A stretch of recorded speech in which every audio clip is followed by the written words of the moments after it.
রঙের এই সাদা বালতিতেই শিশু রামিসার দেহ থেকে মাথা আলাদা করে রাখে ঘাতক সোহেল রানা। পরে ওই বাসার জানালার গ্রিল কেটে পালিয়ে যায় নৃশংস এই হত্যাকাণ্ডের প্রধান অভিযুক্ত। একজন উকিলের প্রতি যেন কোর্টে দাঁড়িয়ে কোনো উপযুক্ত প্রমাণ ছাড়াই ধর্ষিতার উকিল যেন একটা প্রশ্ন করে, কি মাননীয় আদালতের কাছে আমি জানতে চাচ্ছি, আমরা কি দ্বিতীয় একটি মেয়েকে ধর্ষিতা হবার ক্ষেত্র প্রস্তুত রাখবো নাকি রাখবো না। অর্থাৎ তিনি যেটা বুঝতে চাইছেন, রামিসা তো শেষ, এখন আরেকজন রামিসারিকে আমরা রেডি রাখবো কোনো সোহেলের জন্য। আজকের এই ভিডিওটা সর্বোচ্চ শেয়ার আহ্বান জানিয়ে শুরু করছি। একজন ভাই হিসাবে, বাবা হিসাবে, একজন চাচা হিসাবে, যে যেই পরিচয়, মা হিসাবে, বোন হিসাবে, সবাই সর্বোচ্চ শেয়ার করবেন। আমরা প্রধানমন্ত্রী জনাব তারেক রহমানের কাছে জানতে চাই, আদৌ কি রামিসাকে হত্যার বিচার হবে? আদৌ কি বাংলাদেশ কোন ইতিহাস তৈরি করবে? এনসিপি তারা কি রাজপথে নামবে আরো একটা গণ অভ্যুত্থানের জন্য, যদি রামিসার হত্যাকারী সোহেলকে প্রকাশ্যে সারা বাংলাদেশে প্রকাশ্যে প্রথমবারের মতন একটা ঐতিহাসিক দৃষ্টান্ত স্থাপনের আহ্বান জানাচ্ছি। পলিসিগুলা জানাই দিব যে কিভাবে তাকে শাস্তি দিতে হবে। মাঝে মাঝে কি মনে হয় জানেন, যে যদি কোনো প্রধান বিচারপতির অথবা কোনো মন্ত্রী এমপির তাদের যদি কোনো বাচ্চা নাতি পত্তি যারা আছে তাদেরকে যদি এইভাবে ধর্ষণ করা হয়, তাহলে কি ওই দিনও বিচারিক প্রক্রিয়া এইভাবে চলবে, নাকি ধরেন আন্ডারগ্রাউন্ড ডম দিয়া অথবা আইন শৃঙ্খলা বাহিনী দিয়া ক্রস ফায়ার করে মাইরা ফেলা হবে, হয়তো এটা প্রকাশিত করা হবে না। কিন্তু আমরা যারা সাধারণ মানুষ আছি, যাদের ছোট ছোট সন্তান আছে, তারা ভাবি পাশের বাসার ফ্ল্যাটে যেই থাকে এই হারামি, আসলে তার কাছে আমার মেয়েটা নিরাপদ কিনা, এই ভবনটা আমার জন্য নিরাপদ কিনা। সোহেলের সর্বোচ্চ দৃষ্টান্তমূলক শাস্তি দাবি করছি, পাশাপাশি তার স্ত্রী স্বপ্নারও, সেও সমান অপরাধী। আজকের এই ভিডিওতে এই রাষ্ট্রের কাছে প্রশ্ন রাখতে চাই, সাফাবাজি, স্বাধীনতা, এই বংশং সারেন সাইরা মানুষ যেটা চায় এই দেশের ইতিহাসে, এই ডক্টর ইউনুস, সুদি ইউনুস সালা নিজেরা সত্যরা খাইয়া গেলি, কিন্তু তাদের সময়ও ঐতিহাসিক একটা ধর্ষণের ঘটনা ঘটছে। ওই দিনও যদি এই ইউনুস গংরা এই বিচারটা করত যে ধর্ষণের শাস্তি কি হবে, তাহলে হয়তো আজকে রামিসার মতন মেয়েকে জীবন দিতে হতো না। রামিসার বাপ বলছে বিচার চাই না, কেন জানেন? আমরাও জানি বিচার হবে না, আলোচনায় থাকবে 2-4-5 দিন। রাষ্ট্র যখন দেখবে এটা খুব বেশি ভাইরাল, আরেকটা ঘটনা রাষ্ট্র নিজে ঘটাবে অথবা কাউরি দিয়া ঘটাই দিবে, আমরা সবাই সেটার পিছনে দৌড়াবো। কোথাকার রামিসা? এই জন্য রামিসার বাপ বলছে এই রাষ্ট্রের প্রতি ওয়াক্তু বিচার চাই না। আজকে রামিসার বাবা, রামিসা কালকে আপনার মেয়ে, আমার মেয়ে না, এটাকে আপনি ভাবতে পারেন? কথা বলছি আমাদের ছোট্ট একটা শিশু, মানে একটা ফুল, মিরপুরের পল্লবীতে 7 বছরের ছোট্ট একটা বাচ্চা, মানে এটা তো মহিলা মেয়ে কোনোভাবে, মানে জেন্ডার হিসেবে সে একটা মেয়ে। এতটুকুর বাইরে এই মেয়েটার মধ্যে কি আছে? আর এই যে রিক্সা মেকানিক সোহেল, সেই যে ঘটনাটা ঘটাইছে, আজকে আমরা পুলিশের জবানবন্দিতে দেখলাম, পুলিশের কাছে তার দেওয়া জবানবন্দি, তার স্ত্রী স্বপ্না ঘটনার দিন সকালে তার কৌশলে তার বাসায় নিছে। আমার ধারণা এদের আরেকটা প্ল্যান ছিল, সেটা হচ্ছে অপহরণ করবে, কিন্তু কোথাও না কোথাও যখন পরিস্থিতি বিগড়ে গেছে, এরা করছে কি, তো সেই জায়গা থেকে সম্ভবত প্ল্যান পরিবর্তন হয়েছে। কারণ স্বপ্না বলছিল সোহেল বিকৃত লেভেলের মেন্টালিটির একজন মানুষ, অতীত সম্ভবত এমন অনেক ঘটনা করছে, এগুলা পার পাইয়া গেছে, আর এখন এখানে এসে এই রামিসাকে এরা টার্গেট করছে। আজকে পুলিশের কাছে দেওয়া জবানবন্দিতে অনেক চাঞ্চল্যকর তথ্য বের হয়ে আসছে। এইসব তথ্য দিয়ে কি করবো বলেন? কারণ এখানে তো কোনো কিছু হবে না। তবে আমি ওই উকিলের প্রতি পুরো বাংলাদেশের পক্ষ থেকে গজবের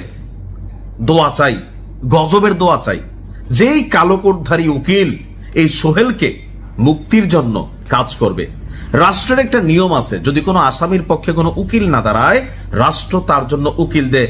আমরা গুলিমারি রাষ্ট্রের এমন নীতি নির্ধারণী সিস্টেমের প্রতি আমরা চাই এটারও সংশোধন হোক। কোন সেই উকিল যে টাকার জন্য সোহেল রানার পক্ষে দাঁড়াবে? অনেক উকিল আছে, আর দিন শেষে কেউ না দাঁড়াইলে রাষ্ট্র দাঁড়া করা দিবে। রাষ্ট্রের আইন জনগণের জন্য, জনগণের আইনকে প্রত্যাখ্যান করে। প্রধান বিচারপতি, যারা আইন প্রণেতা আছেন, যারা এই রাষ্ট্রের কলাকুশলী আছেন, আপনাদের কাছে জানতে চাই, এই ঘটনাগুলোকে আপনারা কি পলিটিক্যাল পয়েন্ট অফ ভিউতে দেখেন, নাকি আসলে মানবিক দৃষ্টিতে দেখেন? আওয়ামী লীগ সরকারের আমল থেকে শুরু করে স্বাধীনতার এত বছর এই দেশে অনেক উন্নয়ন হয়েছে, এই হয়েছে সেই হয়েছে, কিন্তু একটা জিনিস ঘটে নাই, কোন ধর্ষণকারী এই দেশে শাস্তি পায় না। যখন ঘটনা ঘটে আমরা কথা বলি, কিন্তু ফাইনালি আসলে কিছুই হয় না। তবে আমি একটা আহ্বান জানাতে চাই, যদি রামিসা হত্যার দৃষ্টান্তমূলক বিচার না হয়, সারা বাংলাদেশের কন্টেন্ট ক্রিয়েটাররা আমরা আমাদের জায়গা থেকে এটা নিয়ে কিন্তু ভাই খেলবো। আবারও বলে দিচ্ছি, খেলবো। যে উকিল তুমি তার পক্ষে দাঁড়াবে, তোমার 14 গোষ্ঠীর সাথে খেলবো। যেই সিস্টেম তার পক্ষে দাঁড়াবে, সেই সিস্টেমের বিপরীতে আমরা খেলবো। কন্টেন্ট ক্রিয়েটর হিসাবে আমি আমার জায়গা থেকে ওয়াদা করে গেলাম, কারণ আমার নিজের একটা মেয়ে আছে 9 বছরের, আমি তো তার নিয়ে ভয় পাচ্ছি। পাশ্চাত্যের আভিজাত্যের জীবন ছেড়ে আমি এখন নিজে বাংলাদেশে আছি। আমি তো ভাই গ্যারান্টি দিতে পারি না আমার বাচ্চার সাথে কি ঘটবে। সো আমরা যারা কন্টেন্ট ক্রিয়েটাররা আছি, অনেকে আমার ভিডিও দেখেন, এটা নিয়ে আমরা কিন্তু একটা মুভমেন্টে যাব, সারা বাংলাদেশ কাঁপাবো।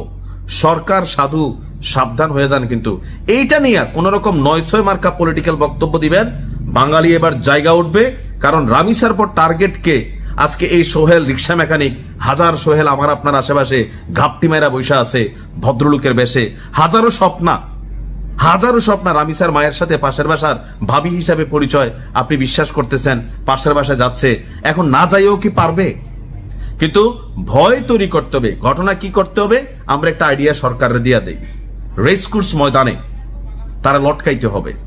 সারা বাংলাদেশের কন্টেন্ট ক্রিয়েটার থেকে শুরু করে টেলিভিশন চ্যানেলগুলো লাইভ ব্রডকাস্ট করবে। মানবাধিকার কমিশন কথা তুললে তাদের মায়েরে বাপ কইরা ফুডা কইরা দিতে হবে। সোজা কথা, যে বাঙালি কি পারে, মানবাধিকার কমিশনের মায়েরে বাপ, এরা আবার আসে এগুলোর মধ্যে। তারপরে করতে হবে কি, একবারে একদিনে শেষ করা যাবে না, তারা জিন্দা রাখতে হবে। তিলে তিলে তার নুনুর গোড়ার মধ্যে যতটুকু লোড নিতে পারে একটা ইট পাথর ঝুলাই দিতে হবে। বাচ্চাদের জন্য এখানে আয়োজন থাকবে, নিচের থেকে জুতার ভিতরে ঘু বইরা পিন ভইরা এখানে নিচের থেকে ঢিল মারতে, যে ঢিল লাগাইতে পারবে প্রয়োজনে কন্টেন্ট ক্রিয়েটর হিসেবে আমরা যারা আছি, আর কেউ না দিলে আমি দিব।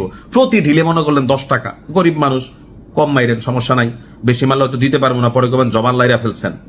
এরপরে তারা মনে করলেন যে এরকম বাইধা রাখবে, সারা বাংলাদেশ দেখবে, সে পানি পানি করবে, আমরা পানি দিব না, কাউ আসবে, চিল আসবে, ঠোকর দিবে। তারপর তার নুনুর গোড়ার মধ্যে নাগা মরিচের পেস্ট করে একটু একটু করে আমরা লাগাই দিব, সে চিল্লাবে আর আমরা সেখানে হাততালি দিব। সারা বাংলাদেশে যে লুকায়িত সোহেলগুলো আছে, রিক্সা মেকানিক, আর যেই মেকানিক হোক, যেই বেশে হোক, অনেক ভদ্রলোকরা এই কাজ করে, তারা দেখবে দিনের যতক্ষণ তার দম না যায়, প্রতিদিন তার নুনুর গোড়াতে নাগামরিচ পেস্ট দিতে হবে। এটা যদি এই বাংলাদেশে একবার করতে পারে, এটা গুলি করবেন, মরে যাব না ভাই। তার মৃত্যু এত সহজেই দেশ হইতে দিবে না। এটা ব্রডকাস্ট হইতে থাকবে, তারপর ড্রোনের মধ্যে লাগাইয়া তার কাছে মাইক পাঠানো হবে, সোহেল কেমন লাগছে, রাগ করলা? ওই দিন সোহেলের অনুভূতি কি, এটা আমার দেখার খুব ইচ্ছা।